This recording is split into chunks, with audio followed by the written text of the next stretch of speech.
যে সৎপথে চলে নিশ্চয়ই তা তার নিজের জন্যই, এবং যে বিপদগামী হয় তাও তার নিজের জন্য। কোনো বহনকারী অপরের বোঝা বহন করতে পারবে না।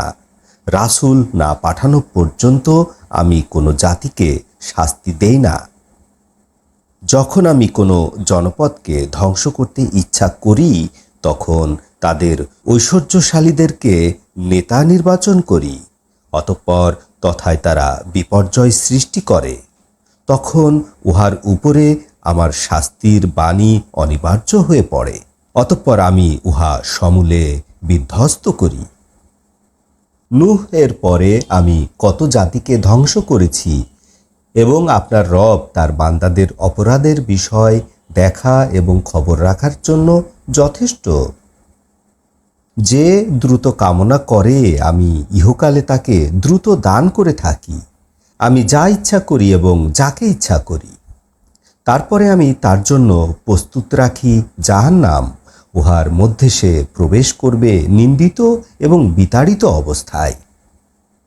এবং যে পরকাল কামনা করে এবং পরকালের জন্য পরিশ্রম করে এমত অবস্থায় যে সে বিশ্বাসী, এদের মেহনত আল্লাহর কাছে গৃহীত হবে।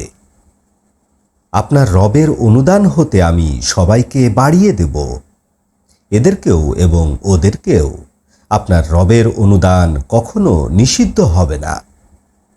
দেখো আমি কিভাবে এক দলকে অন্য দলের উপর শ্রেষ্ঠত্ব দান করেছি, এবং আখিরাতের স্তরগুলি বড় মর্যাদা সম্পন্ন এবং তথাকার অনুগ্রহগুলি বড় মানের। আল্লাহর সাথে অন্য উপাস্য নির্বাচন করো না, তাহলে তোমরা নিন্দিত অপমানিত অবস্থায় বসে থাকবে। আপনার রব সিদ্ধান্ত ঘোষণা করেছেন যে তোমরা আল্লাহ ছাড়া কারো ইবাদত করবে না এবং পিতামাতার সাথে সৎ ব্যবহার করবে।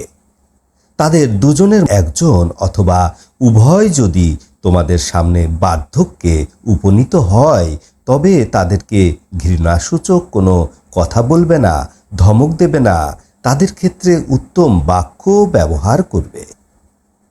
দয়া সহকারে নম্র হাত তাদের উদ্দেশ্যে বিছিয়ে দিও এবং বলো, হে আমার রব, তাদের প্রতি দয়া করুন, যেভাবে তারা উভয় বাল্যকালে আমাকে লালন পালন করেছেন।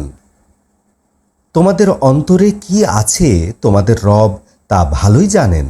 যদি তোমরা সৎকর্ম পরায়ণ হও তবে নিশ্চয়ই আল্লাহ তাআলা তওবাকারীদের জন্য ক্ষমাশীল।